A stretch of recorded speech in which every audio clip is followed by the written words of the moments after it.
Netflix's chilling new true crime docuseries Worst Ex Ever is now streaming. The first episode delves into the unsettling case of Benjamin Obadiah Foster, an Oregon man with a history of domestic violence who tried to murder his girlfriend. What did Foster do, and what happened to him? Directed by Cynthia Childs, Worst Ex Ever explores 4 relationships that turned violent due to abusive partners. The series provides a detailed account of each case through interviews with survivors, victims' families, and investigators. The first episode of Season 1, Episode 1, Dating the Devil, focuses on Foster's domestic abuse and what he did to his then-girlfriend Justine Siemens.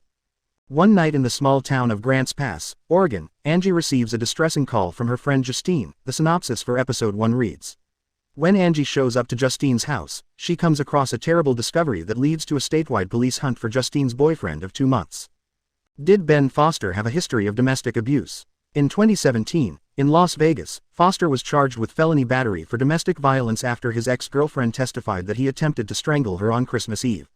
She claimed that Foster attacked her after discovering a text from another man, according to CNN. 2 years later, in 2019, Foster held his then-girlfriend captive in her Las Vegas apartment for 2 weeks.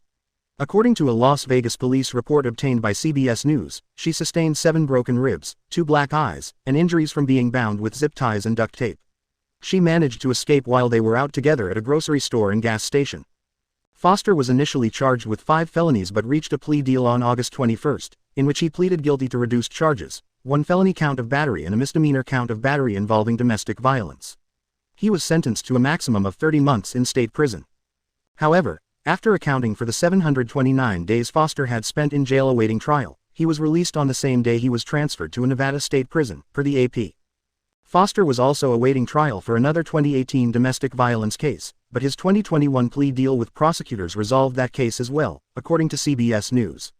What did Ben Foster do to Justine Siemens? After his release, Foster moved to Grants Pass, Oregon, near his parents' home.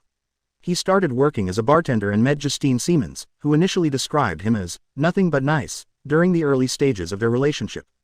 After Siemens discovered Foster's criminal history in Las Vegas, she reported him to his employer, leading to his firing.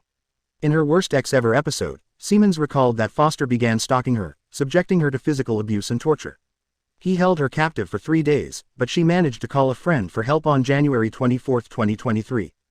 Foster was still at the house when Siemens' friend arrived to help her, but he managed to escape, authorities said.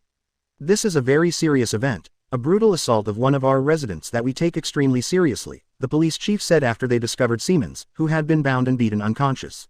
And we will not rest until we capture this individual. In the docuseries, Siemens revealed that she suffers from traumatic brain damage. She had to learn how to walk again and have her teeth replaced. It's been a lot to deal with. I'm very lucky to be alive, she said. How did Ben Foster evade capture from the police? To evade capture, Benjamin Obadiah Foster used online dating apps to reach out to people who could assist with his escape, or serve as potential victims.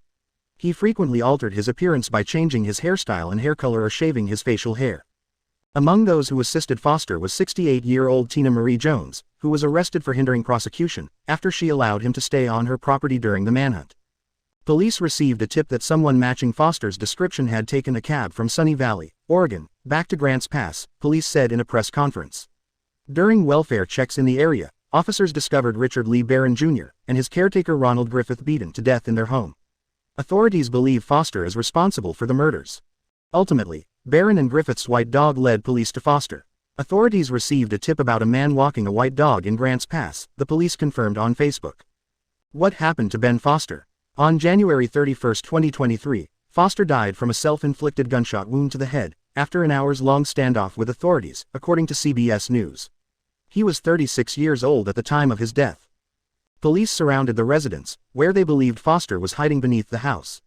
Officers were attempting to persuade him to surrender at the time of his death.